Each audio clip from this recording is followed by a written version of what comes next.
Hello, it's me.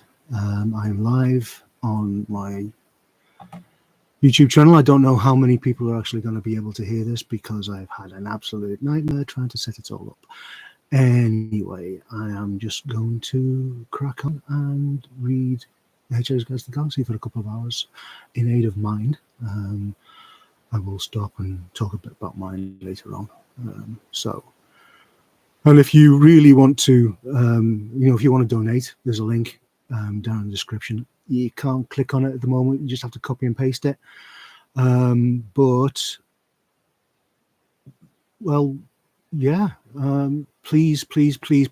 donate. I'll move this a bit closer so you can hear me better. I'm only getting a couple of little dots down there, so I don't know how loud this is, whether you can hear me or not properly.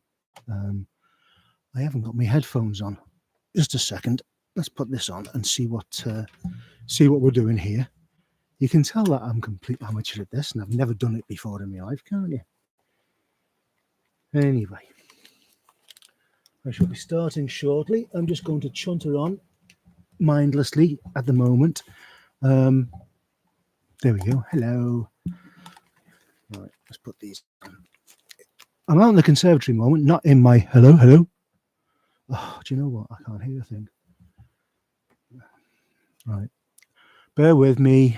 I'm just going to have to go and check out my thingy page. Here we go. Sound. Volume's up, speakers are on, microphones on, test my microphone, troubleshoot, manage sound devices, app volume and design separately, system sounds.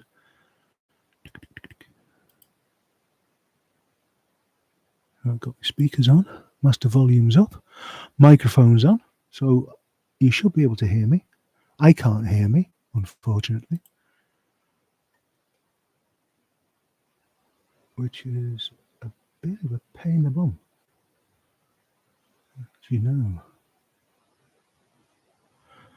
My microphone is working fine. My headphones don't seem to be working at all, so I can't hear how I sound or anything. So it's just going to have to be, as it is. So anyway, this is going to be the Hitchhiker's Guide to the Galaxy, talking to midair and to nobody in particular. You probably can't even click onto it because I had to change it all last minute and I haven't had time to post the link, which I shall. Oh, there's a good idea. I'll do it now. Let's go onto there, copy that, pop on to my Facebook while I'm here. Where's my Facebook? There it is. And I will log in. There we go.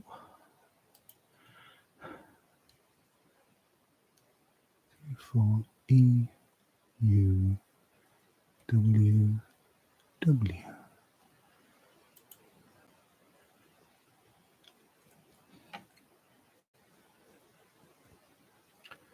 And I'm on. Here we go. Let's go to the old groups.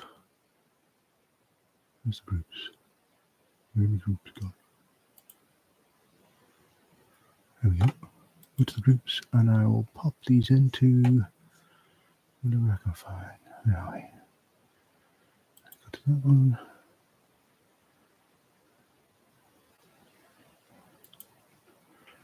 Okay, I'm live. Come.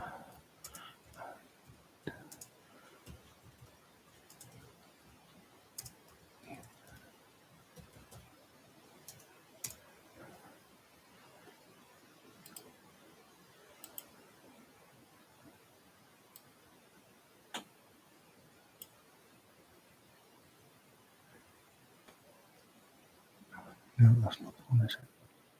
Idiot.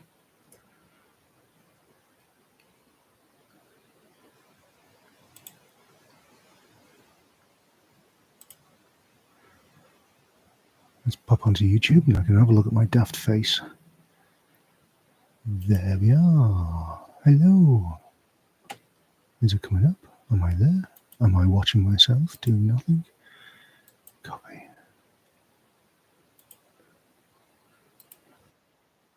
Aha. Hello. Oh, there's a bit of a.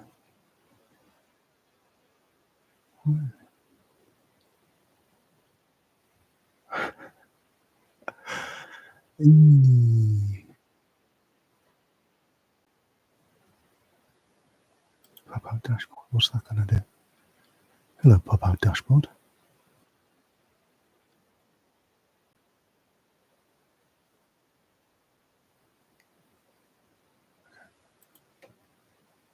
Right.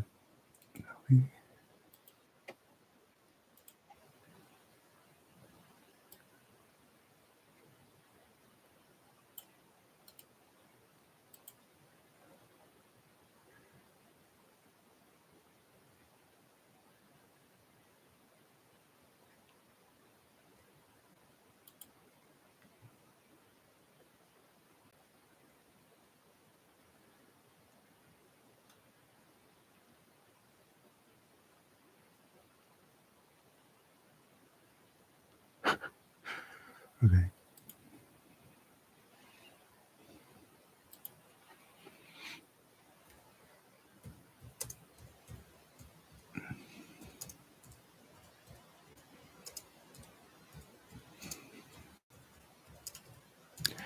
Gosh, I'm an amateur.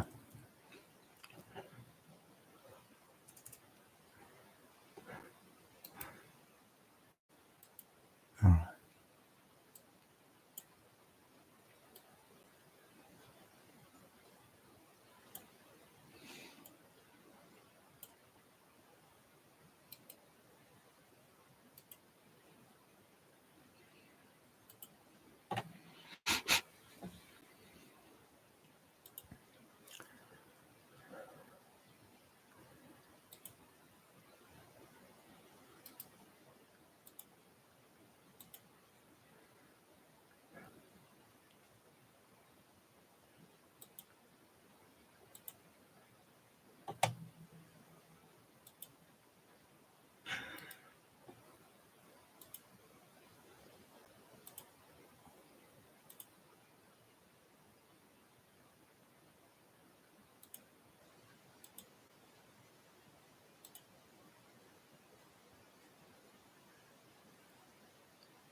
Hi, I'm back again. Okay, so let's start this before I go completely mad. Excuse the mess in the background. I say I'm in the conservatory moment, not my sound booth, and I am recording this on my laptop with a USB microphone, which I don't usually use. But anyway, okay. I don't know whether I can. It'd be better just to turn the camera off or put something over it, perhaps, because just for the fun of just listening to it, that's there goes my Kindle. That's really what we should be concentrating on. Is just watching what's going on. So there we go. There's a blue screen. Hey. Unfortunately, I can't put up a nice picture at the moment. But anyway, so you don't want to look at my bloody ugly face.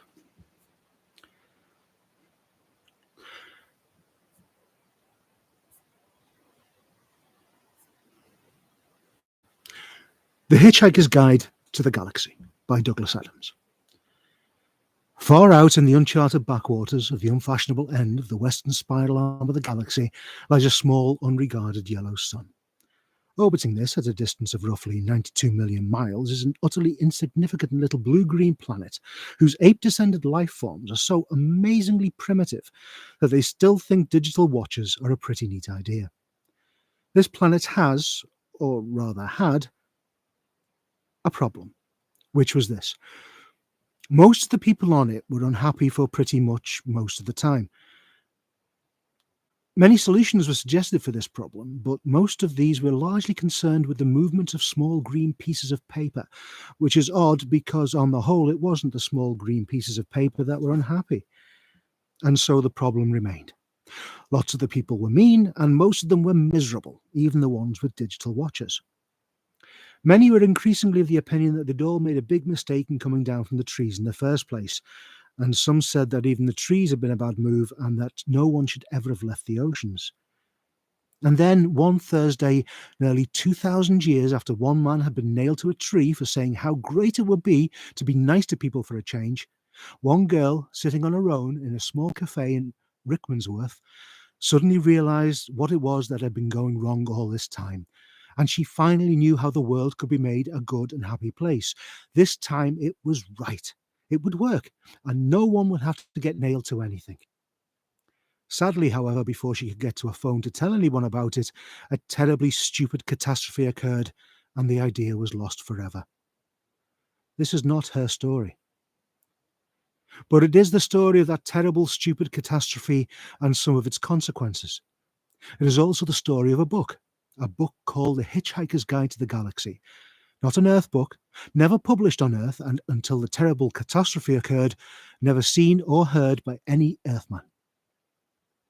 Nevertheless, a wholly remarkable book. In fact, it was probably the most remarkable book ever to come out of the great publishing houses of Ursa Minor, of which no Earthman had ever heard either. Not only is it a wholly remarkable book, but it's also a highly successful one. More popular than the Celestial Home Care Omnibus, better selling than 50 More Things to Do in Zero Gravity, and more controversial than Oolong Kalufad's trilogy of philosophical blockbusters Where God Went Wrong, Some More of God's Greatest Mistakes, and Who is this person anyway?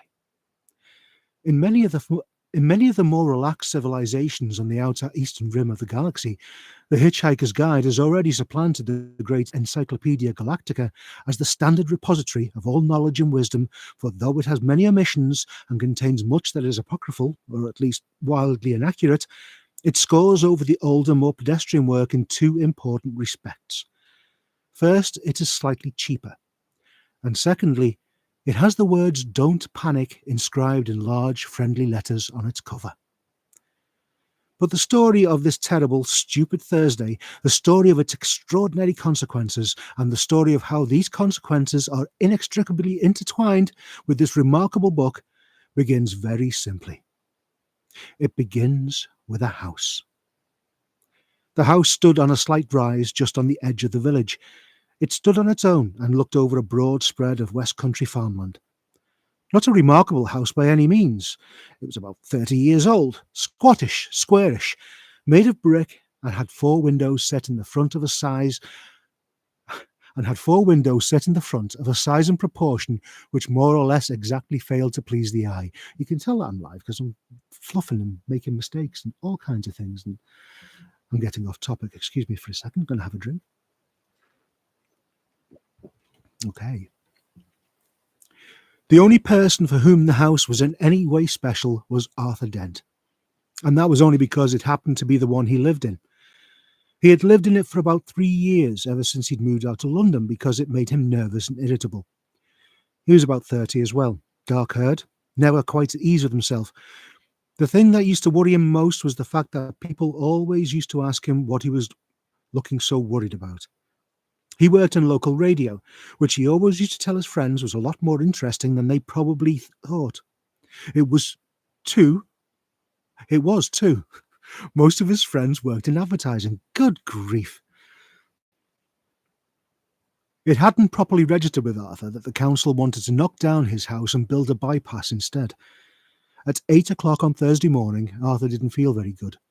He woke up blearily, got up, wandered blearily round his room, opened a window, saw a bulldozer, found his slippers, and stomped off to the bathroom to wash. Toothpaste on the brush. So, scrub. Shaving mirror pointed at the ceiling. He adjusted it. For a moment it reflected a second bulldozer through the bathroom window. Properly adjusted, it reflected Arthur Dent's bristles. He shaved them off, washed, dried, and stomped off to the kitchen to find something pleasant to put in his mouth. Kettle, plug, fridge, milk, coffee, yawn. The word bulldozer wandered through his mind for a moment in search of something to connect with. The bulldozer outside the kitchen window was quite a big one. He stared at it. Yellow, he thought, and stomped off back to his bedroom to get dressed. Passing the bathroom, he stopped to drink a large glass of water, and another. He began to suspect that he was hungover. Why was he hungover? Had he been drinking the night before? He supposed he must have been. He caught a glint in the shaving mirror. Yellow, he thought, and stomped onto the bedroom. He stood and thought. The pub, he thought. Oh dear, the pub. He vaguely remembered being angry about something that seemed important. He'd been telling people about it at great length. He rather suspected his clearest visual recollection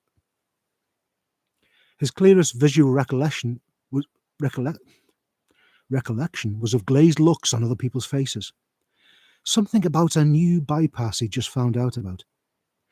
It had been in the pipeline for months, only no one seemed to have known about it. Ridiculous. He took a swig of water. It would sort itself out, he decided. No one wanted a bypass. The council didn't have a leg to stand on. It would sort itself out. God, what a terrible hangover it had earned him, though. He looked at himself in the wardrobe mirror. He stuck out his tongue. Yellow, he thought. The word yellow wandered through his mind in search of something to connect with.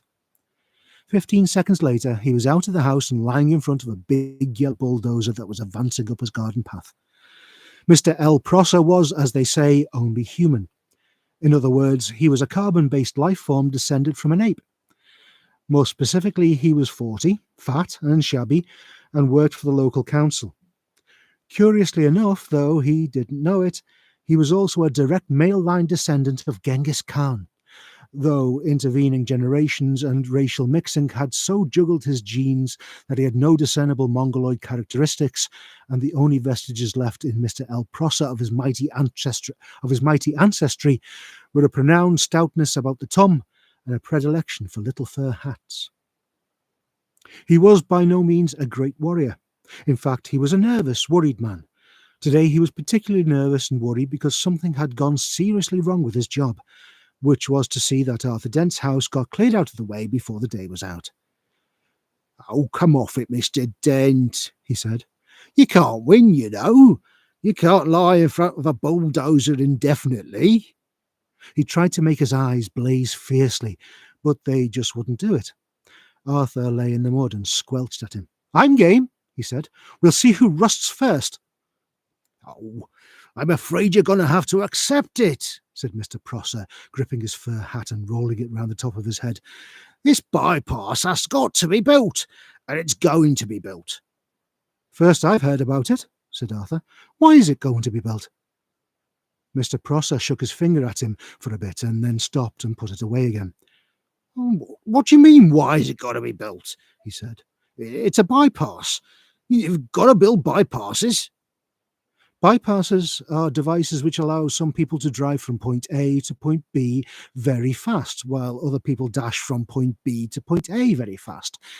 People living at point C, being a point directly in between, are often given to wonder what's so great about point A that so many people at point B are so keen to get there, and what's so great about point B that so many people at point A are so keen to get there. They often wish that people would just once and for all work out where the hell they wanted to be. Mr. Prosser wanted to be at point D. Point D wasn't anywhere in particular. It was just any convenient point a very long way from points A, B, and C. He would have a nice little cottage at point D with axes over the door and spend a pleasant amount of time at point E, which would be the nearest pub to point D. His wife, of course, wanted climbing roses, but he wanted axes. He didn't know why, he just liked axes. He flushed hotly under the derisive grins of the bulldozer drivers. He shifted his weight from foot to foot, but it was equally uncomfortable on each. Obviously, somebody had been appallingly incompetent, and he hoped to God it wasn't him. Mr. Prosser said, "Oh, you are quite entitled to make any suggestions or protests at the appropriate time, you know." "Appropriate time?" hooted Arthur. "Appropriate time? The first I knew about it was when a workman arrived at my home yesterday. I asked him if he'd come to clean the windows, and he said no, he'd come to demolish my house. He didn't tell me straight away, of course. Oh, no. First he wiped a couple of windows and charged me a £5. Then he told me." "Oh, but Mr. Dent, the plans have been available in the local planning office for the last 9 months. Oh, yes. Well, as soon as I heard, I went straight round to see them yesterday afternoon. You hadn't exactly gone out of your way to call attention to them, had you? I mean, like actually telling anybody or anything? But the plans were on display. On display? I eventually had to go down to the cellar to find them. Well, that's the display department with a torch. Well, the lights are probably gone. So are the stairs. But look, you found the notice, didn't you? Yes, said Arthur. Yes, I did. It was on display in the bottom of a locked filing cabinet stuck in the disused lavatory with a sign on the door saying, "Beware of the leopard." A cloud passed overhead. It cast a shadow over Arthur Dent as he lay propped up on his elbow in the cold mud. It cast a shadow over Arthur Dent's house. Mr. Prosser frowned at it. "Well, it's not as if it's a particularly nice house," he said. "I'm sorry, but I happen to like it." "You like the bypass?" "Oh, shut up," said Arthur Dent. "Shut up and go away, and take your bloody bypass with you. You haven't got a leg to stand on, and you know it." Mr. Prosser's mouth opened and closed a couple of times, while his mind was for a moment filled with inexplicable but terribly attractive visions of Arthur Dent's house being consumed with fire, and Arthur himself running screaming from the blazing ruin, with at least 3 hefty spears protruding from his back. Mr. Prosser was often bothered with visions like these, and they made him feel very nervous. He stuttered for a moment and then pulled himself together. "Mr. Dent," he said. "Hello, yes," said Arthur. "Some factual information for you.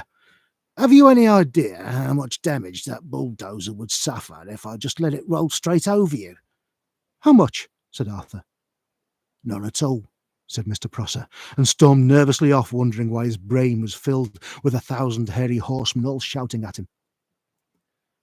By a curious coincidence, none at all is exactly how much suspicion the ape descendant Arthur Dent had that one of his closest friends was not descended from an ape, but was in fact from a small planet in the vicinity of Betelgeuse, and not from Guildford as he usually claimed.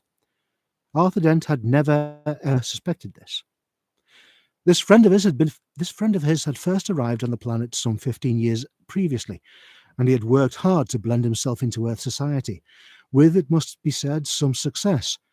For instance, he had spent those 15 years pretending to be an out-of-work actor, which was plausible enough.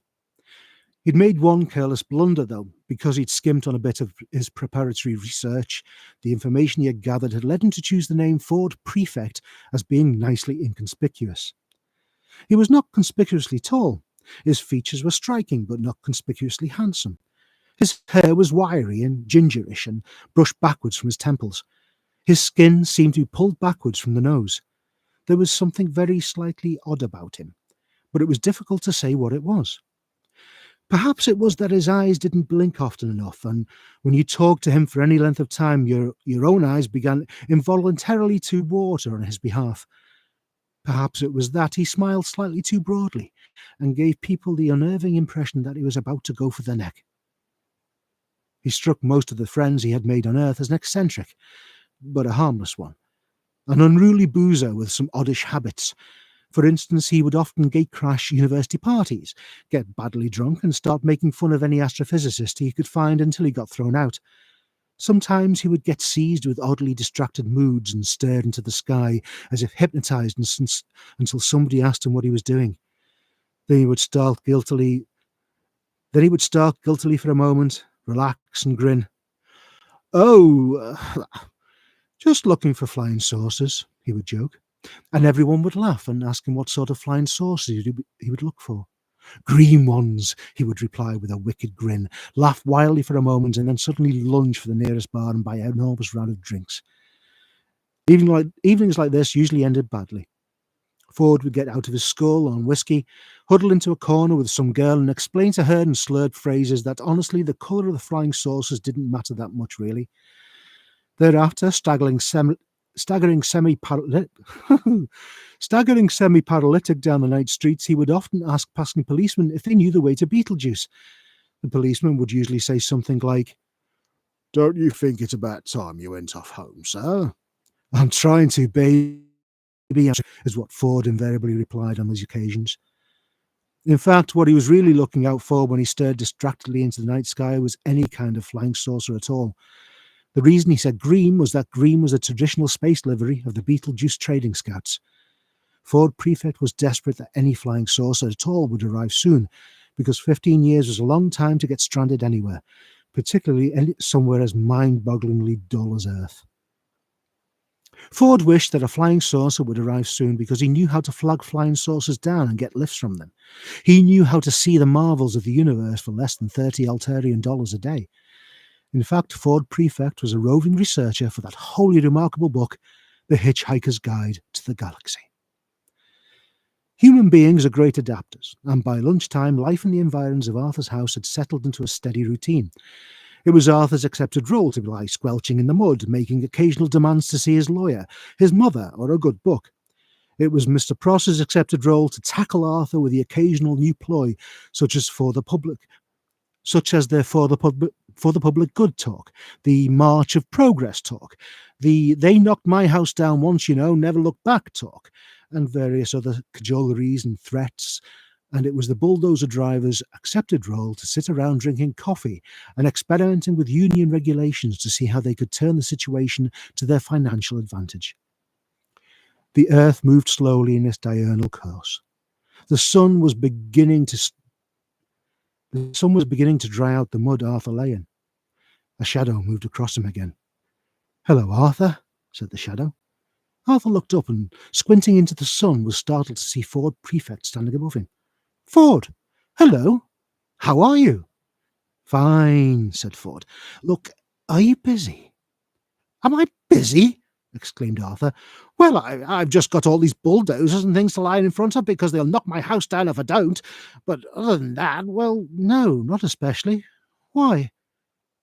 They don't have sarcasm on Betelgeuse, and Ford Prefect often failed to notice it unless he was concentrating. He said, "Good. Is there anywhere we can talk?" "What?" said Arthur Dent. For a few seconds, Ford seemed to ignore him and stared fixedly into the sky like a rabbit trying to get run over by a car. Then suddenly he squatted down beside Arthur. "We've got to talk," he said urgently. "Fine," said Arthur. "Talk. And drink," said Ford. "It's vitally important that we talk and drink. Now, we'll go to the pub in the village." He looked into the sky again, nervous, expectant. "Look! Don't you understand?" shouted Arthur. He pointed at Prosser. "That man wants to knock my house down." Ford glanced at him, puzzled. "Well, he can do it while you're away, can't he?" he asked. "But I don't want him to." "Ah. Look, what's the matter with you, Ford?" said Arthur. "Nothing. Nothing's the matter. Listen to me. I've got to tell you the most important thing you've ever heard. I've got to tell you now, and I've got to tell you in the saloon bar of the Horse and Groom." "But why?"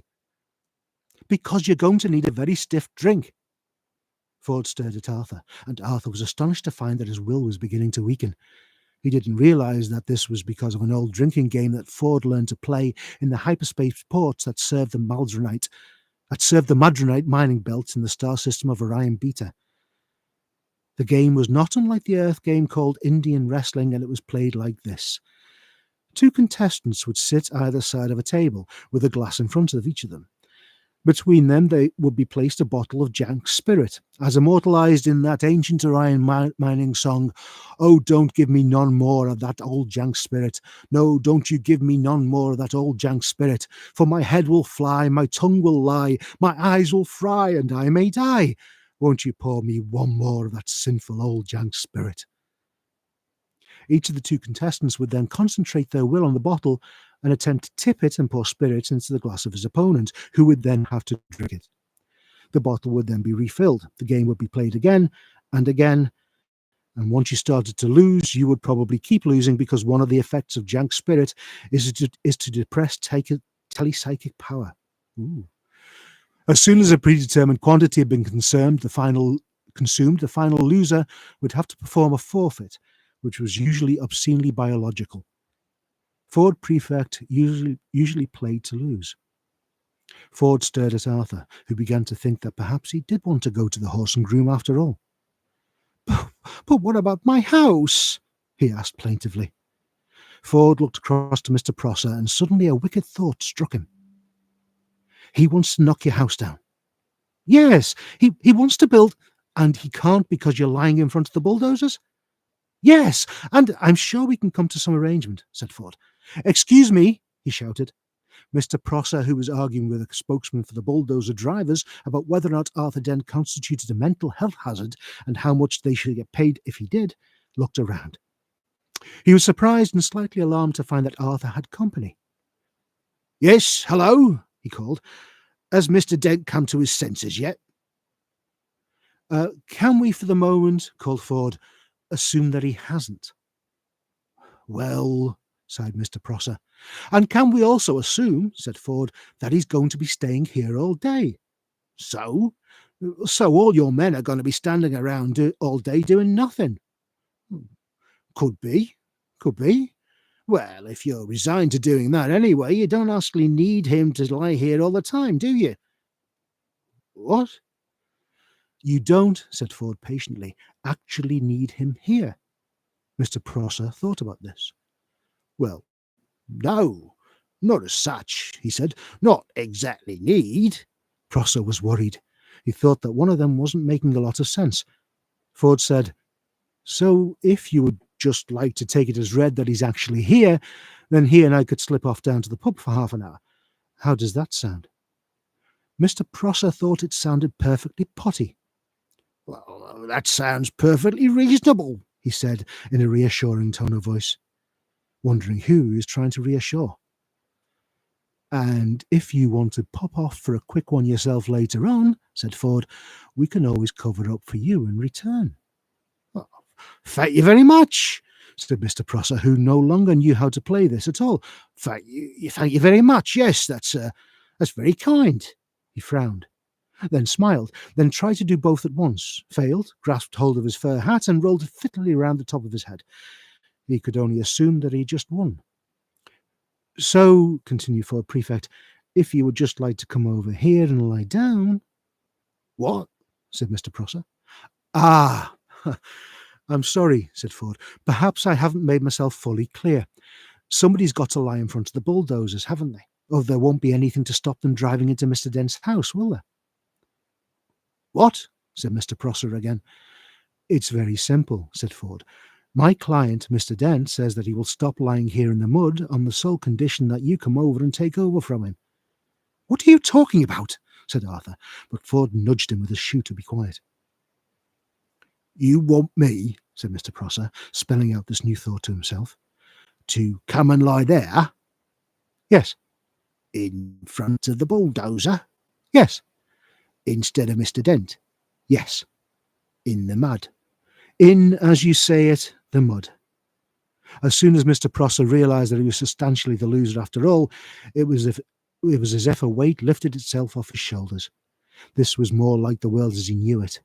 He sighed. In return for which you will take Mr. Dent with you down to the pub. That's it, said Ford. That's it exactly. Mr. Prosser took a few nervous steps forward and stopped. Promise? Promise, said Ford. He turned to Arthur. Come on, he said to him. Get up and let the man lie down. Arthur stood up, feeling as if he was in a dream. Ford beckoned to Prosser, who sadly, awkwardly, sat down in the mud. He felt that his whole life was some kind of dream, and he sometimes wondered whose it was and whether they were enjoying it. The mud folded itself round his bottom and his arms, and it oozed into his shoes. Ford looked at him severely. And no sneaky knocking down Mr. Dent's house while he's away, all right? He said. The mere thought, growled Mr. Prosser, hadn't even begun to speculate, he continued, settling himself back, about the merest possibility of crossing my mind. He saw the bulldozer's driver's union representative approaching and let his head sink back and closed his eyes. He was trying to marshal his arguments for proving that he did not now constitute a mental health hazard himself. He was far from certain about this. His mind seemed to be full of noise, horses, smoke, and the stench of blood. This always happened when he felt miserable and put upon, and he'd never been able to explain it to himself. In a high dimension of which we know nothing, the mighty Khan bellowed with rage, but Mr. Prosser only trembled slightly and whimpered. He began to feel little pricks of water behind the eyelids.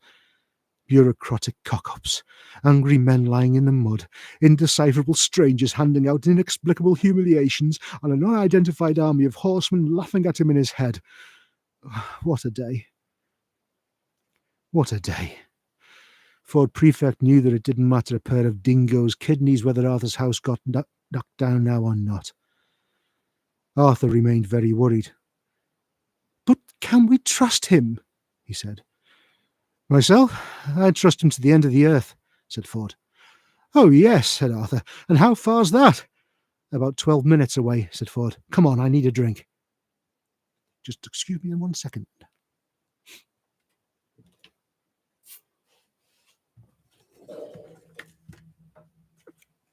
I am absolutely freezing in here. There is no heating.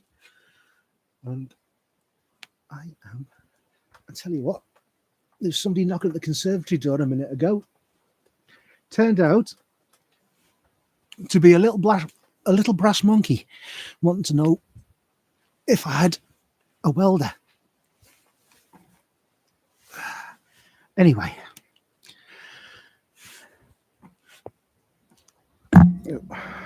Oh dear.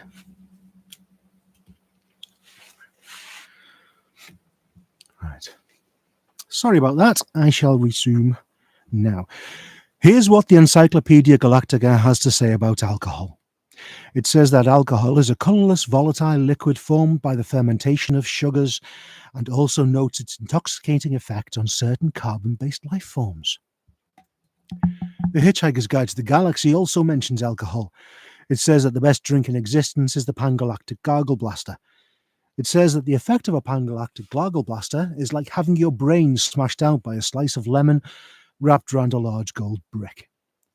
The guide also tells you on which planets the best Pangalactic Gargle Blasters are mixed, how much you can expect to pay for one, and what voluntary organisations exist to help you rehabilitate afterwards. The guide even tells you how you can mix one yourself.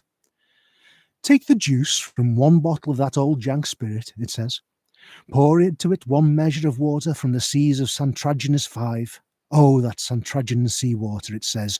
Oh, those Santragian fish. Allow 3 cubes of Arcturan Megagen to melt into the mixture.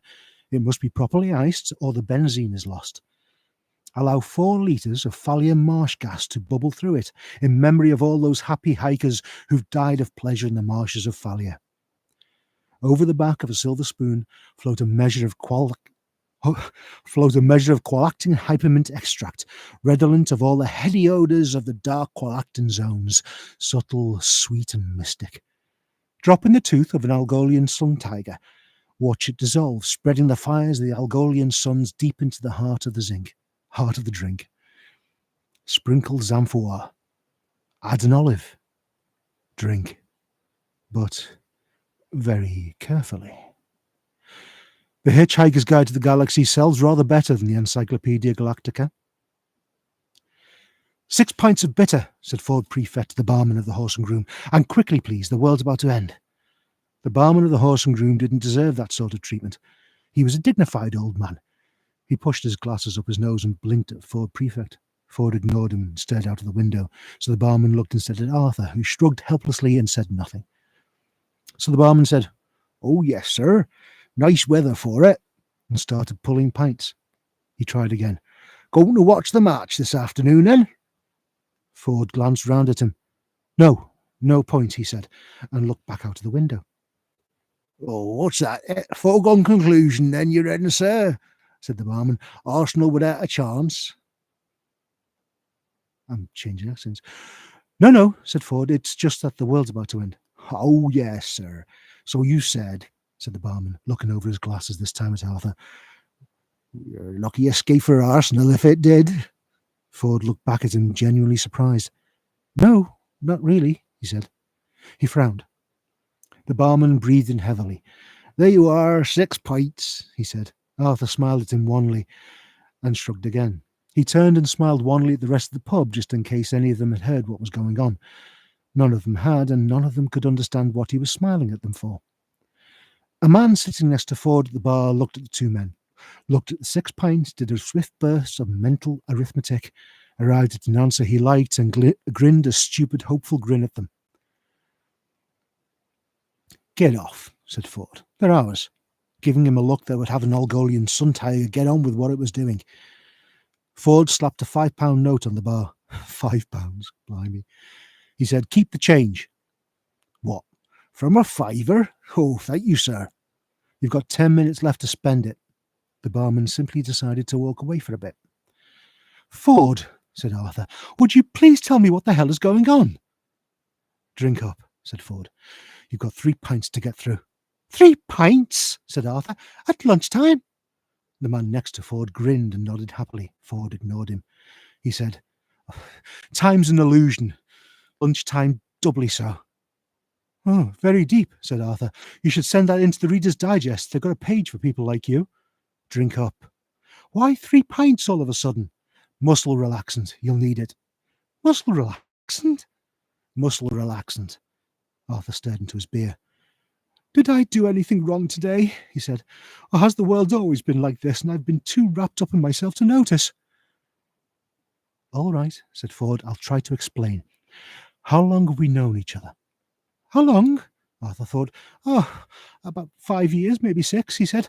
Most of it seemed to make some sort of sense at the time. All right, said Ford. Now, how would you react if I said that I'm not from Guildford after all, but from a small planet somewhere in the vicinity of Betelgeuse? Arthur shrugged in a so-so sort of way. I don't know, he said, taking a pull of beer. Why? Do you think it's the sort of thing you're likely to say? Ford gave up. It really wasn't worth bothering with at the moment. What with the world about to end? He just said, drink up. He added perfectly factually, the world's about to end. Arthur gave the rest of the pub another wan smile. The rest of the pub frowned at him. A man waved at him to stop smiling at them and mind his own business. Oh, this must be Thursday, said Arthur, musing to himself, sinking low over his beer. I never could get the hang of Thursdays. On this particular Thursday, something was moving quietly through the ionosphere many miles above the surface of the planet. Several somethings, in fact. Several dozen huge, yellow, chunky slab-like somethings. Huge as office buildings, silent as birds. They soared with ease, basking in the electromagnetic rays from the star Sol, biding their time, grouping, preparing. The planet beneath them was almost perfectly oblivious of their presence, which was just how they wanted it for the moment. The huge yellow somethings went unnoticed at Goonhilly. They passed over Cape Canaveral without a blip. Woomera and Jodrell Bank looked straight through them, which was a pity because it was exactly the sort of thing they'd been looking for all these years. The only place they registered at all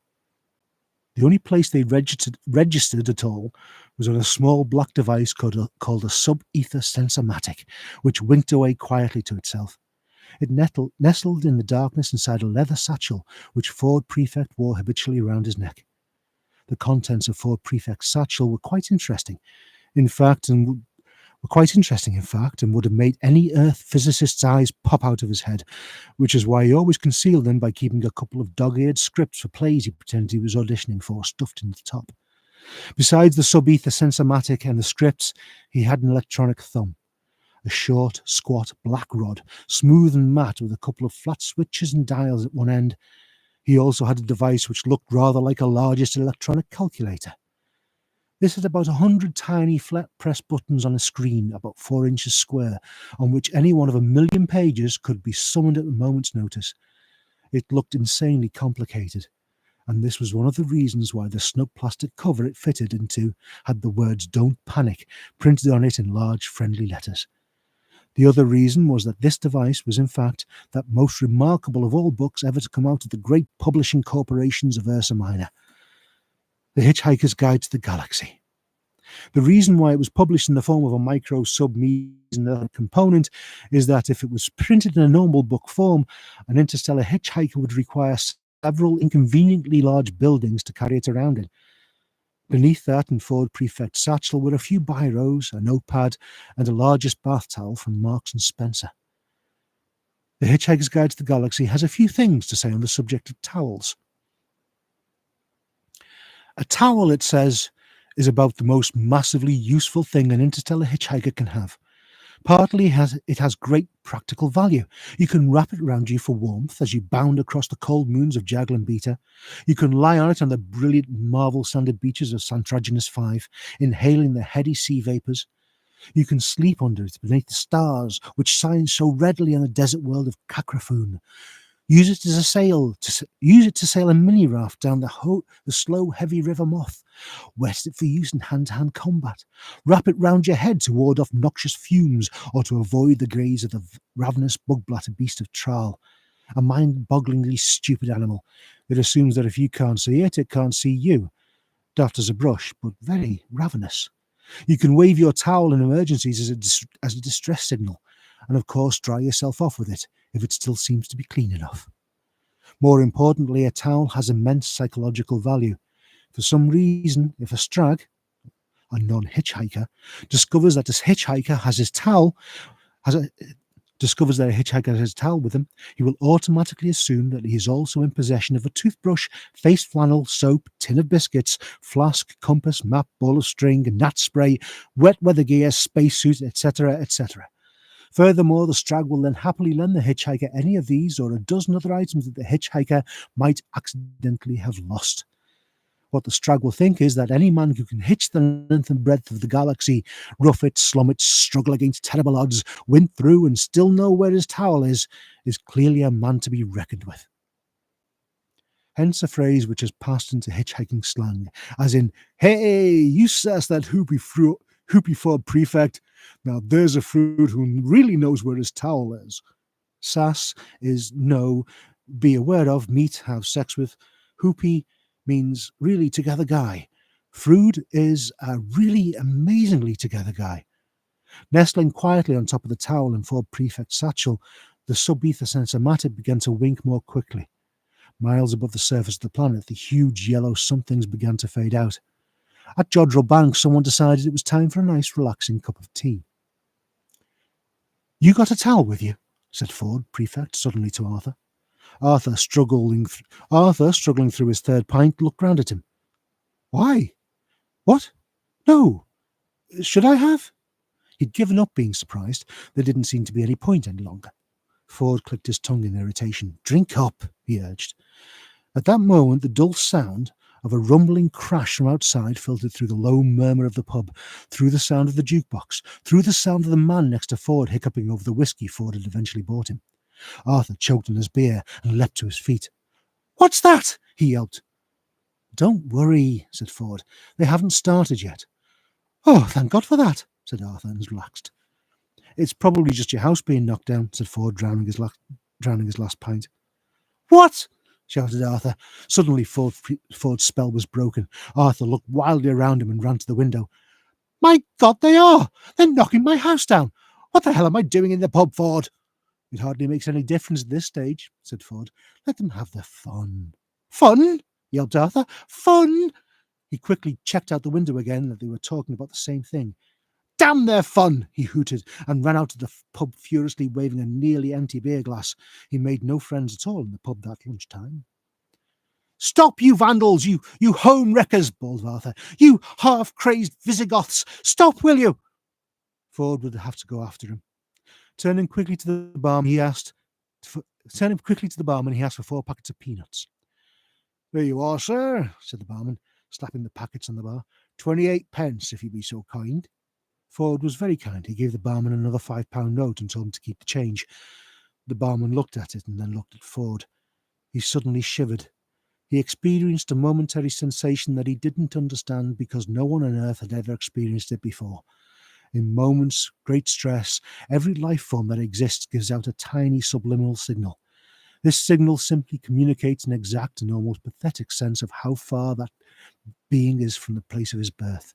On Earth, it's never possible to be further than 16,000 miles from your birthplace, which really isn't very far. So such signals are too minute to be noticed. Ford Prefect went under great stress, and he was born 600 light-years away in the near vicinity of Betelgeuse. The barman reeled for a moment, hit by a shocking, incomprehensible sense of distance. He didn't know what it meant, but he looked at Ford Prefect now with a new sense of respect, almost awe. "Are you serious, sir?" he said in a small whisper, which had the effect of silence in the pub. You think the world's going to end? Yes, said Ford. But this afternoon? Ford had recovered himself. He was at his flippest. Yes, he said gaily. In less than 2 minutes, I would estimate. The barman couldn't believe the conversation he was having, but he couldn't believe the sensation he just had either. Isn't there anything we can do about it, then? Yes, he said.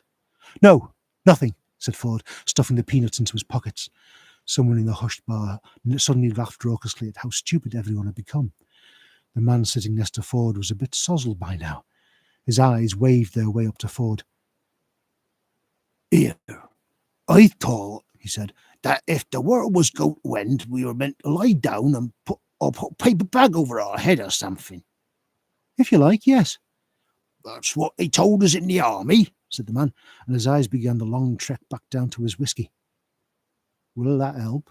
Asked the barman. No, said Ford, and gave him a friendly smile. Excuse me, he said, I've got to go. With a wave, he left. The pub was silent for a moment longer, and then, embarrassingly enough, the man with the raucous laugh did it again. The girl he had dragged along to the pub with him had grown to loathe him dearly over the last hour or so, and it would probably have been a great satisfaction to her to know that in a minute and a half or so he would suddenly evaporate into a whiff of hydrogen, ozone, and carbon monoxide. However, when the moment came, she would be too busy evaporating herself to notice it. The barman cleared his throat. He heard himself say, Last orders, please. The huge yellow machines began to sink downward and move faster. Ford knew they were there. This wasn't the way he had wanted it.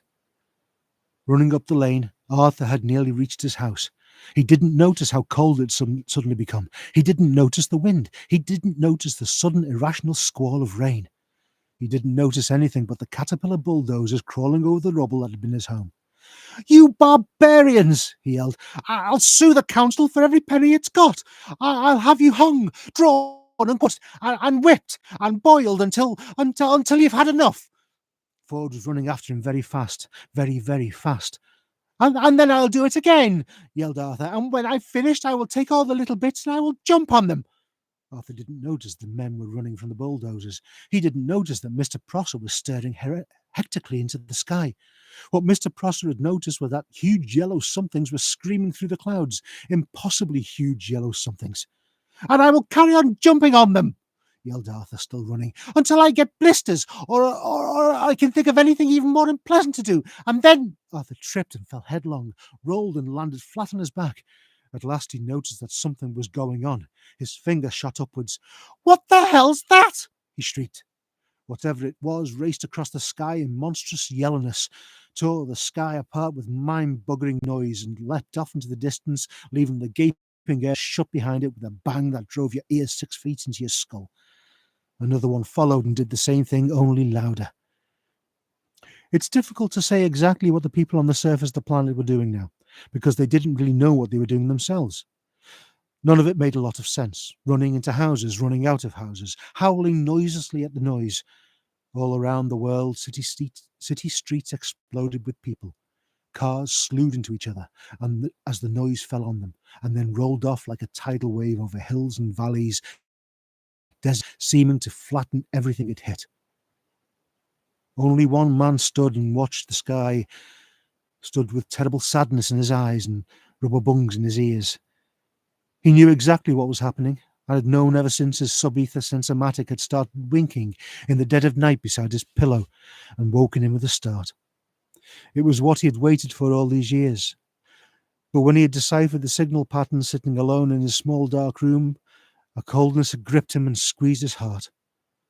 Of all the races in all the galaxy, who could have come and said a big hello to planet Earth, he thought.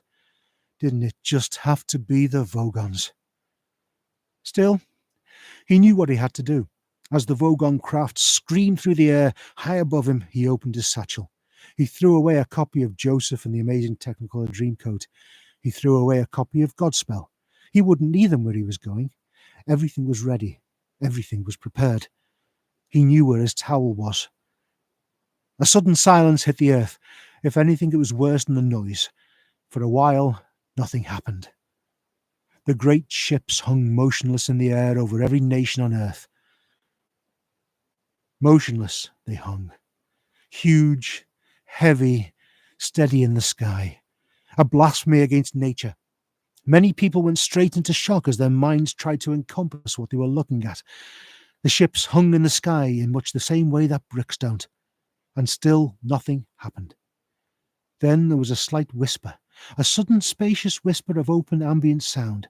Every hi-fi set in the world, every radio, every television, every cassette recorder, every woofer, every tweeter, every mid-range driver in the world quietly turned itself on.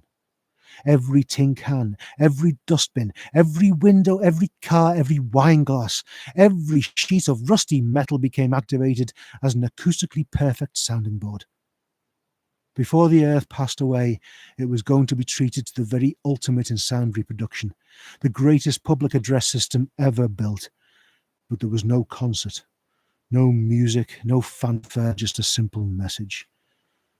"People of Earth, your attention, please," a voice said. And it was wonderful. Wonderful, perfect, quadraphonic sound with distortion levels so low as to make a brave man weep. "This is prosthetic Vogon Jelts of the Galactic Hyperspace Planning Council," the voice continued. "As you will no doubt be aware, the plans for development of the outlying regions of your galaxy require the building of a hyperspatial express route through your star system, and regrettably your planet is one of those scheduled for demolition. The process will take slightly less than 2 of your Earth minutes. Thank you." The PA died away. Uncomprehending terror settled on the watching people of Earth. This terror moved slowly through the gathered crowds as if they were iron filings on a sheet of board and a magnet was moving beneath them. Panic sprouted again, desperate, fleeing panic, but there was nowhere to flee to. Observing this, the Vogons turned on their PA again. It said, "Well, there's no point in acting all surprised about it. All the planning charts and demolition orders have been on display in your local planning department on Alpha Centauri for 50 of your Earth years, so you've had plenty of time to go and lodge any formal complaint, and it's far too late now to stop making a fuss about it." The PA fell silent again, and its echo drifted off across the land. The huge ships turned slowly in the sky with easy power. On the underside of each, a hatchway opened, an empty black space.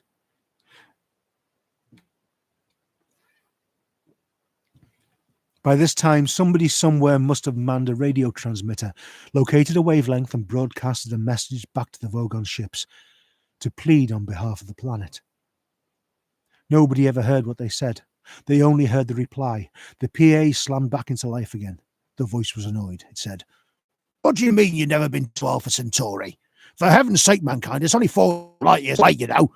Well, I'm sorry, but if you can't be bothered to take an interest in local affairs, it's your own lookout. Energize the demolition beams." Light poured out into the hatchways. "I don't know," said the voice on the PA. "A pathetic bloody planet of no sympathy at all." It cut off. There was a terrible, ghastly silence. There was a terrible, ghastly noise. There was a terrible, ghastly silence. The Vogon constructor fleet coasted away into the inky, starry void. Far away, on the opposite spiral arm of the galaxy, 500,000 light years from the star Sol, Zaphod Beeblebrox, the president of the Imperial Galactic Government, sped across the seas of Damagran, his iron drive delta boat winking and flashing in the Damagran sun. Damagran the hot, Damagran the remote, Damagran the almost totally unheard of. Damagran, secret home of the heart of gold. The boat sped on across the water. It would be some time before it reached its destination because Damagran is such an inconveniently arranged planet. It consists of nothing but middling to large desert islands, separated by very pretty but annoyingly wide stretches of ocean. The boat sped on. Because of this topological awkwardness, Damagran has always remained a deserted planet. This is why the Imperial Galactic Government chose Damagran for the Heart of Gold project, because it was so deserted and the Heart of Gold was so secret. The boat zipped and skipped across the sea that lay between the main islands of the only archipelago of any useful size in the whole planet. Zaphod Beeblebrox was on his way from the tiny spaceport on Easter Island. The name was an entirely meaningless coincidence. In Galactic speak, Easter means small, flat, and light brown. to the heart of Gold Island, which was, by another meaningless coincidence, called France. One of the side effects of work on the Heart of Gold was a whole string of pretty meaningless coincidences. But it was not in any way a coincidence that today, the day of culmination of the project, the great day of unveiling, the day that the Heart of Gold was finally to be introduced to a marvelling galaxy, was also a great day of culmination for Zaphod Beeblebrox. It was for the sake of this day that he'd first decided to run for the presidency, a decision which had sent waves of astonishment throughout the Imperial Galaxy. Zaphod Beeblebrox? President? Not the Zaphod Beeblebrox. Not the president. Many had seen it as a clinching proof that the whole of known creation had finally gone bananas. Zaphod grinned and gave the boat an extra kick of speed. Zaphod Beeblebrox, adventurer, ex-hippie, good timer, crook, well, quite possibly, manic self-publicist, terribly bad at personal relationships, often thought to be completely out to lunch. President? No one had gone bananas. Not in that way, at least. Only 6 people in the entire galaxy understood the principle on which the galaxy was governed, and they knew that once Zaphod Beeblebrox had announced his intention to run as president, it was more or less a fait accompli. He was the ideal presidency fodder. What they completely failed to understand was why Zaphod was doing it. He banked sharply, shooting a wild wall of water at the sun. Today was the day. Today was the day when they would realise what Zaphod Beeblebrox had been up to. Today was what Zaphod Beeblebrox's presidency was all about. Today was also his 200th birthday, but that was just another meaningless coincidence. As he skipped the boat across the seas of Damagran, he smiled quietly to himself about what a wonderful, exciting day it was going to be. He relaxed and spread his 2 arms lazily across the seat back. He steered with an extra arm he'd had fitted to just beneath his right one to help improve his ski boxing. Hey, he treated himself. You're a real cool boy, you. But his nerves sang a song shriller than a dog whistle. The island of France was about 20 miles long, 5 miles across the middle, sandy and crescent-shaped. In fact, it seemed to exist not so much as an island in its own right as simply a means of defining the sweep and curve of a huge bay.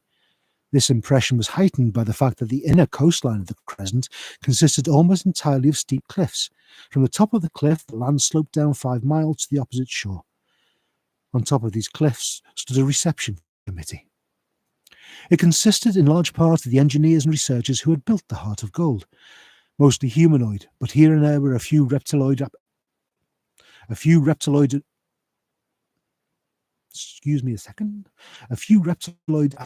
atomineers, 2 or 3 green sylph-like maximegalacticans. Goodness, Douglas Adams could write these incredible words that nobody could pronounce. An octopoid structuralist or 2, and a hula-vu. A hula-vu is a super-intelligent shade of the colour blue. All except the hula-vu was resplendent in their multicoloured ceremonial lab coats. The hula-vu had been temporarily refracted into a freestanding prism for the occasion. There was a mood of immense excitement thrilling through all of them. Together and between them they had gone to and beyond the furthest limits of physical laws, restructured the fundamental fabric of matter, strained, twisted and broken the laws of possibility and impossibility. But still the greatest excitement of all seemed to be to meet a man with an orange sash round his neck. An orange sash was what the president of the galaxy traditionally wore. It might not even have made much difference to them if they'd known exactly how much power the president of the galaxy actually wielded. None at all. Only 6 people in the galaxy knew that the job of the galactic president was not to wield power, but to attract attention away from it. Zaphod Beeblebrox was amazingly good at his job. The crowd gasped, startled by his seamanship as a potential speedboat zipped round the headland into the bay. It flashed and shone as it came skating over the sea in wide skidding turns.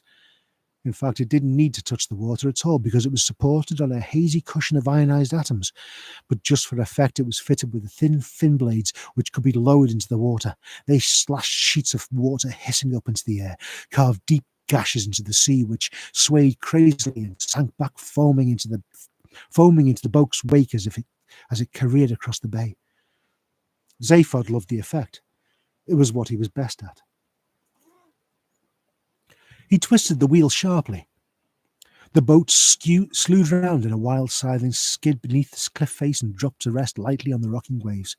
Within seconds, he ran out onto the deck and waved and grinned at over 3 billion people. The 3 billion people weren't actually there, but they watched his every gesture through the eyes of a small robotic tri-D camera which hovered obsequiously in the air nearby. The antics of the presidents always made amazingly popular tri-D. That's what they were for. He grinned again. 3,000,006 people didn't know it, but today would be a bigger antic than anyone bargained for. The robot camera homed in for a close-up on the more popular of his two heads, and he waved again.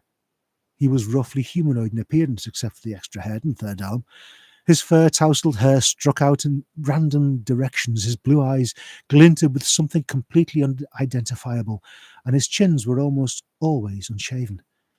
A 20-foot-high transparent globe floated next to his boat, rolling and bobbing, glistening in the brilliant sun. Inside it floated a wide semicircular sofa upholstered in glorious red leather. The more the globe bobbed and rolled, the more the sofa stayed perfectly still, steady as an upholstered rock. Again, all done for effect as much as anything. Zaphod stepped through the wall of the globe and relaxed on the sofa. He spread his two arms lazily along the back, and with the third brushed off some dust off his knee. His head looked about, smiling. He put his feet up. At any moment he thought he might scream. Water boiled up beneath the bubble. It seethed and spouted. The bubble surged into the air, bobbing and rolling on the waterspout. Up it climbed, throwing stilts of light at the cliff. Up it surged on the jet, the water falling from beneath it, crashing back into the sea hundreds of feet below.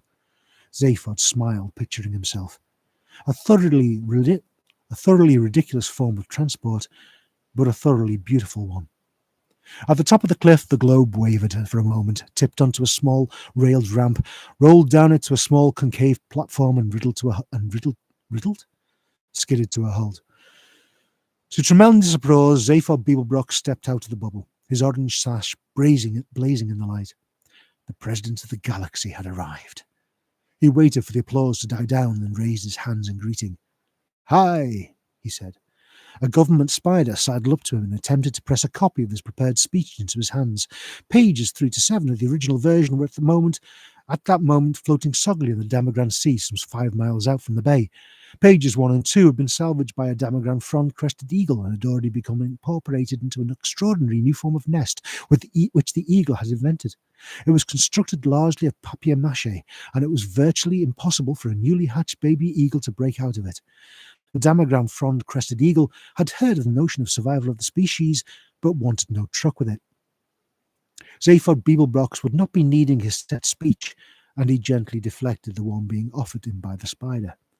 "Hi," he said again. Everyone beamed at him, or at least nearly everyone. He singled out Trillian from the crowd. Trillian was a girl he had picked up recently while visiting a planet just for fun, incognito. She was slim, darkish, humanoid, with long waves of black hair, a full mouth, an odd little knob of a nose, and ridiculously brown eyes. With her red headscarf knotted in that particular way, and her long, flowing, silky brown dress, she looked vaguely Arabic. Not that anyone there had ever heard of an Arab, of course. The Arabs had very recently ceased to exist, and even when they had existed, they were 500,000 light years from Damogran. Trillian wasn't anyone in particular, or so Zaphod claimed. She just went around with him rather a lot and told him what she thought of him. "Hi, honey," he said to her. She flashed him a quick, tight smile and looked away. Then she looked back for a moment and smiled more warmly, but by this time he was looking at something else. "Hi," he said to a small knot of creatures from the press who were standing nearby, wishing that he would stop saying hi and get on with the quotes. He grinned at them particularly because he knew that in a few moments he would be giving them one hell of a quote. The next thing he said, though, was not a lot of use to them. One of the officials of the party had irritably decided that the president was clearly not in a mood to read the deliciously turned speech that had been written for him, and had flipped the switch on the remote control device in his pocket.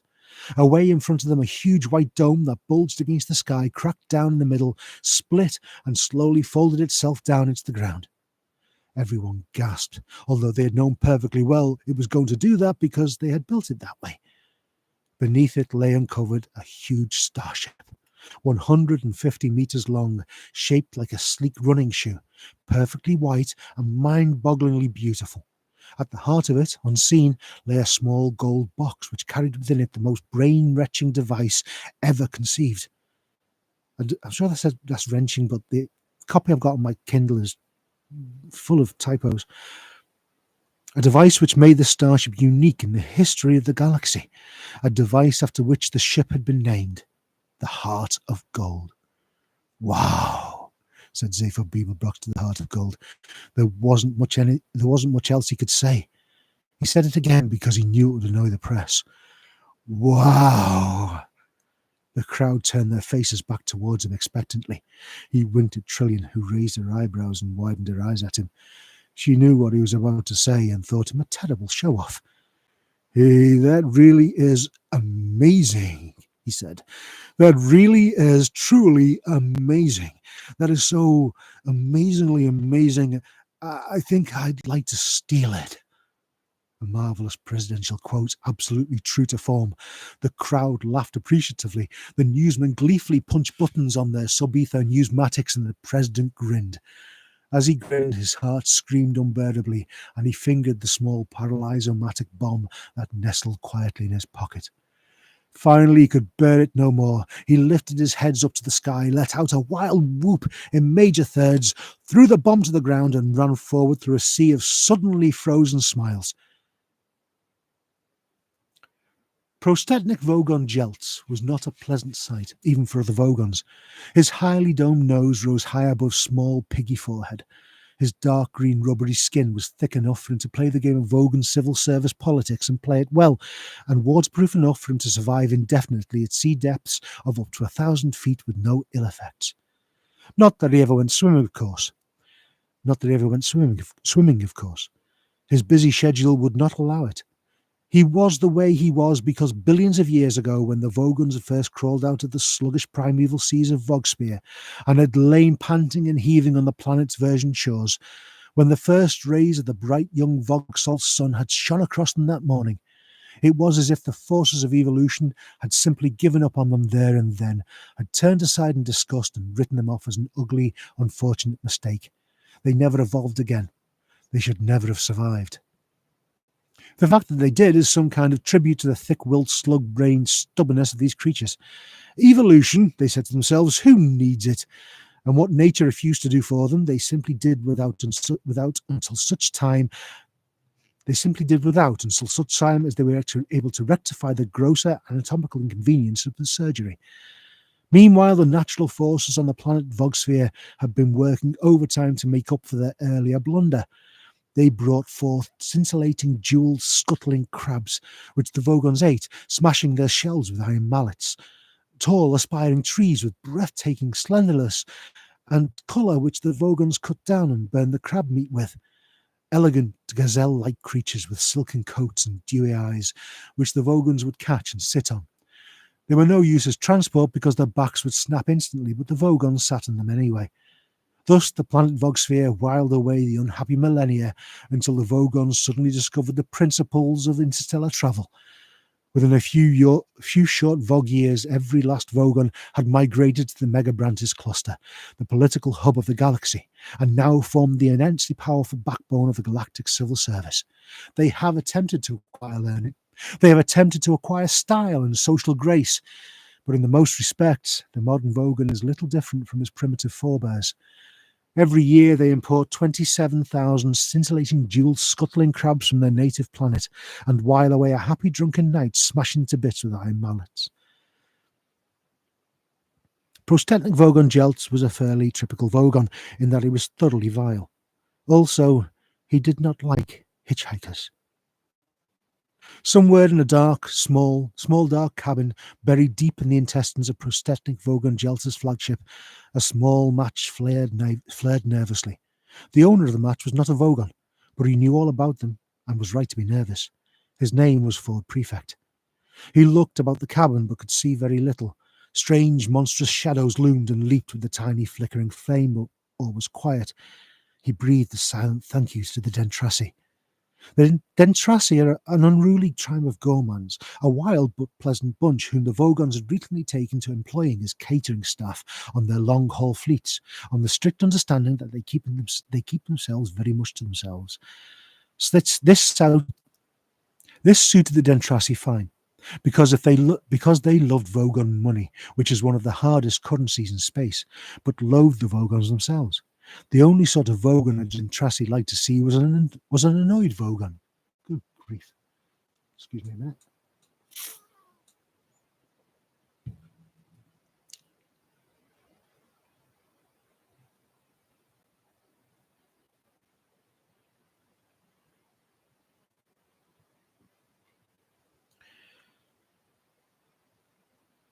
It was because of this tiny piece of information that Ford Prefect was not now a whiff of hydrogen, ozone, and carbon monoxide. It was because of this tiny... He heard a slight groan. By the light of the match, he saw a heavy shape moving slightly on the floor. Quickly, he chuck the match out, reached in his pocket, found what he was looking for, and took it out. He crouched on the floor. The shape moved again. Ford Prefect said, I bought some peanuts. Arthur Dent moved and groaned again, muttering incoherently. Here, have some, urged Ford, shaking the packet again. If you've never been through a matter transference beam before, you've probably lost some salt and protein. The beer you had should have cushioned your system a bit. Ugh, said Arthur Dent. He opened his eyes. It's dark, he said. Yes, said Ford Prefect. It's dark. No light, said Arthur. Dark. No light. One of the things Ford Prefect had always found hardest to understand about human beings was their habit of continually stating and repeating the obvious, as in, it's a nice day, or you're very tall, or, oh dear, you seem to have fallen down a 30-foot well, are you all right? At first, Ford had formed a theory to account for all this strange behaviour. If human beings don't keep exercising their lips, he thought, their mouths probably seize up. After a few months' consideration and observation, he abandoned this theory in favour of a new one. If they don't keep on exercising their lips, he thought, their brains start working. After a while, he abandoned this one, as well as being obstructively cynical and After a while, he abandoned this one as well as being obstructively cynical, and decided he quite liked human beings after all. But he always remained desperately worried about the terrible number of things they didn't know about. Yes, he agreed with Arthur. No light. He helped Arthur to some peanuts. How do you feel? He asked. Oh, like a military academy, said Arthur. Bits of me keep passing out. Ford stared at him blankly in the darkness. If I asked you where the hell we were, said Arthur weakly, would I regret it? Ford stood up. We're safe, he said. Oh, good, said Arthur. We're in a small galley cabin, said Ford, in one of the spaceships of the Vogon constructor fleet. Ah, said Arthur.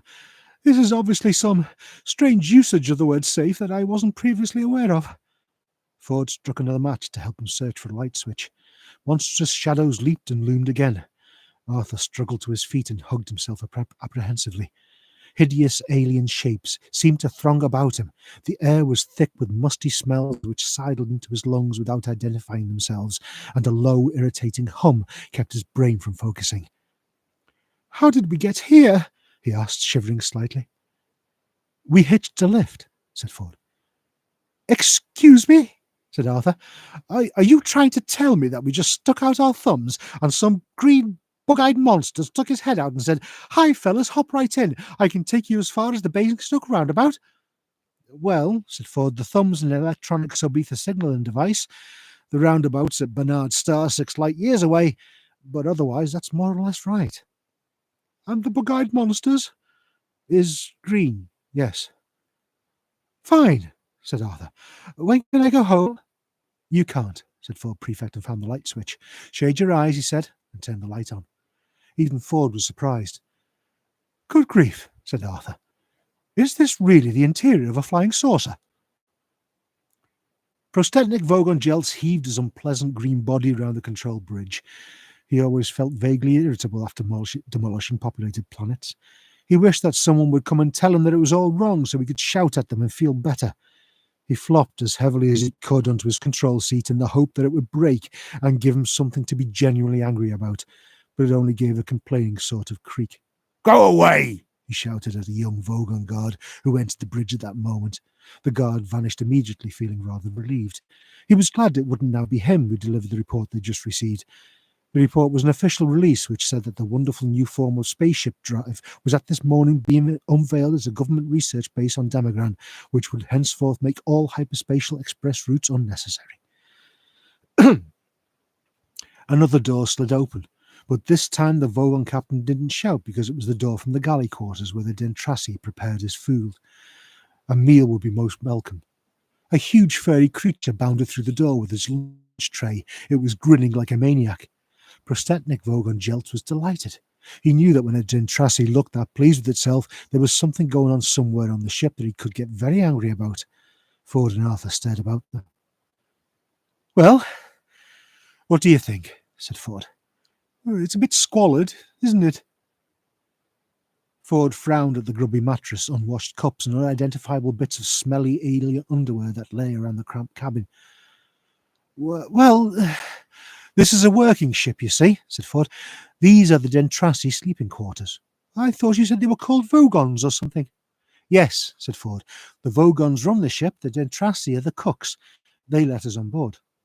"I'm confused," said Arthur. "Here, have a look at this," said Ford. He sat down on one of the mattresses and rummaged about in his satchel. Arthur prodded the mattress nervously and then sat on it himself. In fact, he had very little to be nervous about because all mattresses grown in the swamps of Squarncellus Zeta are very thoroughly killed and dried before being put to service. Very few have ever come back to life again. Ford handed the book to Arthur. "What is it?" asked Arthur. "The Hitchhiker's Guide to the Galaxy. It's a sort of electronic book. It tells you everything you need to know about anything. That's its job." Arthur turned it over nervously in his hands. "I like the cover," he said. "Don't panic. It's the first helpful or intelligible thing anyone said to me all day." "I'll show you how it works," said Ford. He snatched it from Arthur, who was still holding it as if it was a 2-week dead lark, and pulled it out of his cover. "You press this button here, you see, and the screen lights up, giving you the index." A screen about 3 inches by 4 lit up, and the characters began to flicker across the surface.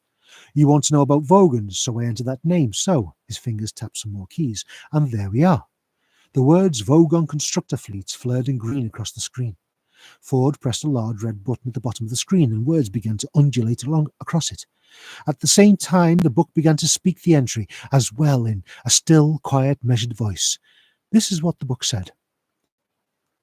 "Vogon Constructor Fleets. Here is what to do if you want to get a lift from a Vogon. Forget it. They are one of the most unpleasant races in the galaxy. Not actually evil, but bad-tempered, bureaucratic, officious, and callous. They wouldn't even lift a finger to save their own grandmothers from the ravenous Bugblatter beast of Traal without orders signed in triplicate, sent in, sent back, queried, lost, found, subjected to public inquiry, lost again, and finally buried in soft peat and recycled as firelighters. The best way to get a drink out of a Vogon is to stick your finger down his throat. And the best way to irritate him is to feed his grandmother to the ravenous Bugblatter beast of Traal. On no account allow a Vogon to read poetry at you." Arthur blinked at it. "What a strange book. How did we get a lift then?" "That's the point. It's out of date now," said Ford, sliding the book back into his cover. "I'm doing the field research for the new revised edition, and one of the things I'll have to include is a bit about how Vogons now employ Dentrassi cooks, which gives us a rather useful little loophole." A pained expression crossed Arthur's face. "But who are the Dentrassi?" he said. "Great guys," said Ford. "They the best cooks and the best drink mixers, and they don't give a wet slap about anything else. And they'll always help hitchhikers aboard because partly they like the company, but mostly because it annoys the Vogons, which is exactly the sort of thing you need to know if you're an impoverished hitchhiker trying to see the marvels of the universe for less than $30 Alterian a day. And that's my job. Fun, isn't it?" Arthur looked lost. "Oh, it's amazing," he said, and frowned at one of the other mattresses. "Unfortunately, I got stuck on the air for rather longer than I intended," said Ford.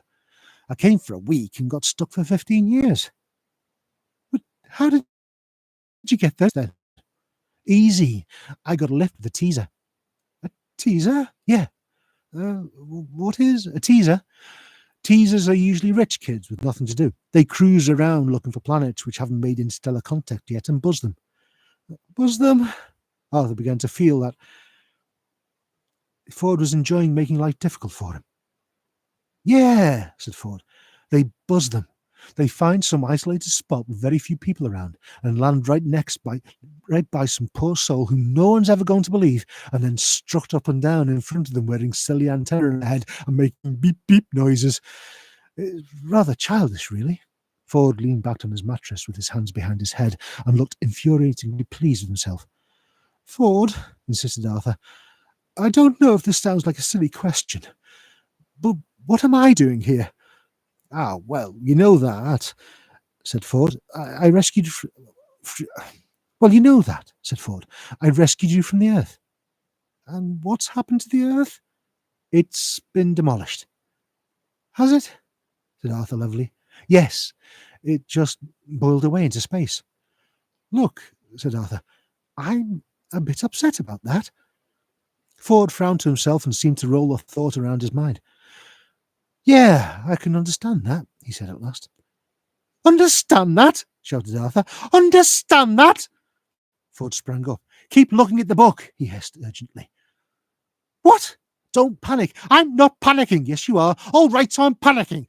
What else is there to do? You just come along with me and have a good time. The galaxy's a fun place. You'll need to have this fish in your ear. I beg your pardon? Asked Arthur, rather politely, he thought. Ford was holding up a small glass jar, which quite clearly had a small yellow fish wriggling around in it. Arthur blinked at him. He wished there was something simple and recognisable he could grasp hold of. He would have felt safe if, alongside the Dentrassi underwear, the piles of scorn-shellless mattresses, and the man from Betelgeuse holding up a small yellow fish and offering to put it in his ear, had been able to see just a small packet of cornflakes. He couldn't, and he didn't feel safe. Suddenly, a violent noise leapt at them from no source that he could identify.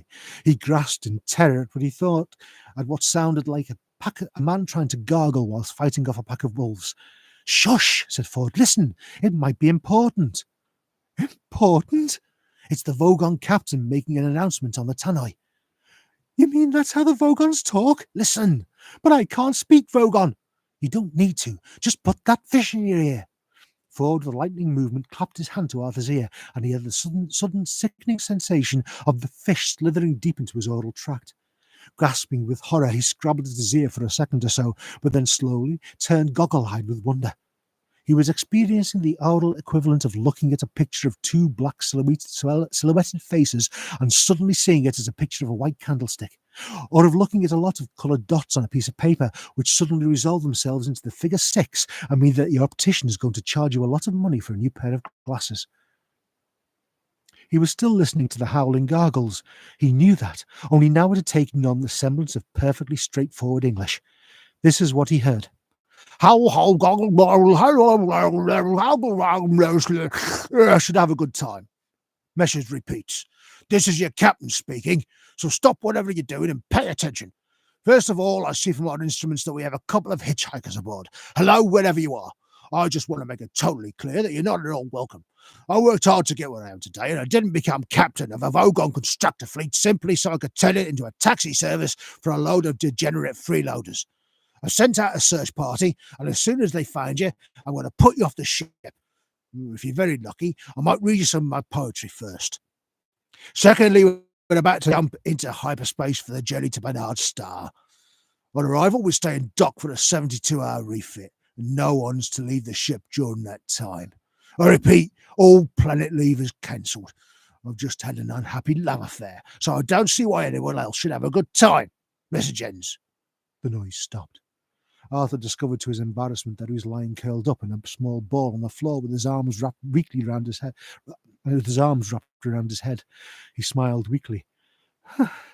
Charming man, he said. I wish I had a daughter so I could forbid her to marry one. Oh, you wouldn't need to, said Ford. They've got about as much sex appeal as a road accident. No, don't move, he added, as Arthur began to uncurl himself. You better be prepared for the jump into hyperspace. It's unpleasantly like being drunk. What's so unpleasant about being drunk? Ask a glass of water. Arthur thought about this. Ford, he said. Yeah. What's this fish doing in my ear? It's translating for you. It's a babel fish. Look it up in the book if you like. He tossed over the Hitchhiker's Guide to the Galaxy and then curled himself up into a fetal ball to prepare himself for the jump. At that moment, the bottom fell out of Arthur's mind. His eyes turned inside out, his feet began to leak out at the top of his head. The room folded flat about him, spun around, shifted out of existence, left him sliding into his own navel. They were passing through hyperspace. The babel fish, said the Hitchhiker's Guide to the Galaxy quietly, is small, yellow, and leech-like, and probably the oddest thing in the universe. It feeds on brainwave energy not from its carrier but from those around it. It absorbs all unconscious mental frequencies from this brainwave energy to nourish itself with. It then excretes into the mind of its carrier a telepathic matrix formed by combining the conscious thought frequencies with nerve signals picked up from the speech centers of the brain which has supplied them. The practical upshot of all this is that if you stick a babel fish in your ear, you can instantly understand anything said to you in any form of language. The speech patterns you actually hear decode the brainwave matrix which has been fed into your mind by your babel fish. Now, it's such a bizarrely improbable coincidence that anything so mind-bogglingly useful could have evolved purely by chance that some thinkers have chosen to see it as the final clinching proof of the non-existence of God. The argument goes something like this. I refuse to prove that I exist, says God, for proof denies faith, and without faith, I am nothing. Ah, but, says man, the babel fish is a dead giveaway, isn't it? It couldn't have evolved by chance. It proves you exist, and so therefore, by your own arguments, you don't. QED. Oh dear, said God. I hadn't thought of that, and promptly vanished in a puff of logic. Oh, that was easy, says man, and for an encore goes on to prove that black is white and gets himself killed on the next zebra crossing. Most leading theologians claim that this argument is a load of dingo's kidneys, but that didn't stop Oolong Kalufid making a small fortune when he used it as the central theme of his best-selling book. Well, that about wraps it up for God. Meanwhile, the poor babel fish, by effectively removing all barriers to communication between different races and cultures, has caused more and bloodier wars than anything else in the history of creation. Arthur let out a low groan. He was horrified to discover that the kick through hyperspace hadn't killed him. He was now 6 light years from the place that the Earth would have been if it still existed. The Earth. Visions of it swam sickeningly through his nauseated mind. There was no way his imagination could feel the impact of the whole Earth having gone. It was too big. He plotted his feelings by thinking that his parents and his sister had gone. No reaction. He thought of all the people he'd been close to. No reaction. Then he thought of a complete stranger who'd been standing behind in the queue at the supermarket before and felt a sudden stab. The supermarket was gone. Everything in it was gone. Nelson's column had gone. Nelson's column had gone, and there would be no outcry because there was no one left to make an outcry. From now on, Nelson's column only existed in his mind. England only existed in his mind. His mind, stuck here in this dank, smelly, steel-lined spaceship. A wave of claustrophobia closed in on him. England no longer existed. He got that. Somehow he got it. He tried again.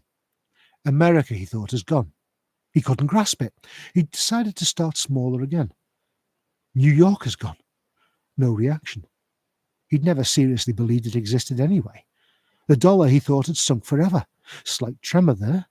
Every Vogon movie has been wiped, he said to himself, and that gave him a nasty knock. McDonald's, he thought. There is no longer any such thing as a McDonald's hamburger. He passed out. When he came round a second later, he found he was sobbing for his mother. He jerked himself violently to his feet. Ford! Ford looked up from where he was sitting in a corner, humming to himself. He always found that actually travelling through space part of space travel rather trying. Yeah, he said. If you're a researcher on this book thing and you were on Earth, you must have been gathering material on it. Well, I was able to extend the original entry a bit, yeah. Let me see what it says in this edition. Let me see what it says in this edition then. I've got to see it. Yeah, okay. He passed it over again. Arthur grabbed hold of it and tried to stop his hand shaking. He pressed the entry for the relevant page. The screen flashed and swirled and resolved into a page of print. Arthur stared at it. "It doesn't have an entry!" he burst out. Ford looked over his shoulder. "Yes, it does. Down there, see, at the bottom of the screen, just under Eccentrica Golumbits, the triple-breasted horde of Rotcon 6. Arthur followed Ford's finger and saw where it was pointing. For a moment, it still didn't register. Then his mind nearly blew up. "What? Harmless? Is that all it's got to say? Harmless? One word?" Ford shrugged. "Well, there are 100 billion stars in the galaxy, and only a limited amount of space in the book's microprocessors," he said. "And no one else knew much about the Earth, of course. Well, for God's sake, I hope you managed to rectify that a bit." "Oh, yeah. Well, I managed to transmit a new entry off to the editor. He had to trim it a bit, but it's still an improvement." "And what does it say now?" asked Arthur. "Mostly harmless," admitted Ford, with a slightly embarrassed cough. "Mostly harmless!" shouted Arthur. "What was that noise?" said Ford. "It was me shouting," shouted Arthur. "No, shut up," said Ford. "I think we're in trouble." "You think we're in trouble?" Outside the door were the sounds of marching feet. They're Tracy," whispered Arthur. "No, those are steel-tipped boots," said Ford. There was a sharp ringing rap on the door. "Then who is it?" said Arthur. "Well," said Ford, "if we're lucky, it's just the Vogons come to throw us into space." "And if we're unlucky?" "If we're unlucky," said Ford grimly, "the captain might be serious in his threat that he's going to read us some of his poetry first." Vogon poetry is, of course, the third worst in the universe. The second worst is that of the Asgoths of Kriya. During a recitation by their poet master Grunthos the Flatulent of his poem Ode to a Small Lump of Green Putty I Found in My Armpit One Midsummer Morning, 4 of his audience died of internal hemorrhaging. And the president of the Mid-Galactic Arts Nobbling Council survived by gnawing one of his own legs off. Grunthos is reported to have been disappointed by the poem's reception, and was about to embark on a reading of his 12-book epic entitled My Favourite Bath Time Gurgles, when his own major intestine, sat in a desperate attempt to save life and civilization, leapt straight up through his neck and throttled his brain. The very worst poetry of all perished along with its creator, Paula Nancy Millstone Jennings of Greenbridge, Essex, England, in the destruction of the planet Earth. And I've changed that because the original got Douglas into a spot of bother. I'm not going to say the name, but if you're a fan, you probably know it already. Prostetnik Vogon Jelt smiled very slowly. This was done not so much for effect as because he was trying to remember the sequence of muscle movements. He'd had a terribly therapeutic yell at his prisoners and was now feeling quite relaxed and ready for a little callousness. The prisoners sat in poetry appreciation chairs, strapped in. Vogon suffered no illusions as to the only thing that kept him going was sheer bloody-mindedness. The sweat stood out cold on Ford Prefect's brow and slid round the electrodes strapped to his temples. These were attached to a battery of electronic equipment, imagery intensifiers, rhythmic modulators, alliterative residuals, and simile dumpers, all designed to heighten the experience of the poem and make sure that not a single nuance of the poem's thought was lost. Arthur Dent sat and he had no idea what he was in for, but he knew that he hadn't liked anything that had happened so far and didn't think things were likely to change. The Vogon began to read a fetid little passage of his own devising. "Oh, Frettle Grump Bugley," he began. Spasms racked Ford's body. This was worse than he'd ever been prepared for. "Thy micturations are to me as plurgal gabbleblotcher to the lurgid bee." "Ah!" went Ford Prefect, wrenching his head back as lumps of pain thumped through it. He could dimly see beside him Arthur lolling and rolling in his seat. He clenched his teeth. "Group, I implore thee," continued the merciless Vogon, "my foonting turling drones." His voice was riding to a horrible pitch of impassant stridency. "And hooptuously dwangle me with crinkly bindle wordles, or I will rend thee in gobberworts with my blurgle crunching. See if I don't." cried Port Prefect, and threw one final spasm as the electronic enhancement of the last line caught him full blast across the temples. He went limp. Arthur lolled. "Now, earthlings," whirred the Vogon. He didn't know that Ford Prefect was in fact from a small planet in the vicinity of Betelgeuse, and wouldn't have cared if he had. "I present you with a simple choice. Either die in a vacuum of space, or," he paused for melodramatic effect, "tell me how good you thought my poem was." He threw himself backwards into a huge, leathery, bat-shaped seat and watched them. He did the smile again. Ford was rasping for breath. He rolled his dusty tongue round his parched mouth and moaned. Arthur said brightly, "Actually, I quite liked it." Ford turned and gaped. Here was an approach that had quite simply not occurred to him. The Vogon raised an eyebrow, a surprised eyebrow that effectively obscured his nose and was therefore no bad thing. "Oh, good," he whirred in considerable astonishment. "Oh, yes," said Arthur. "I thought that some of the metaphysical imagery was really particularly effective." Ford continued to stare at him, slowly organising his thoughts around this totally new concept.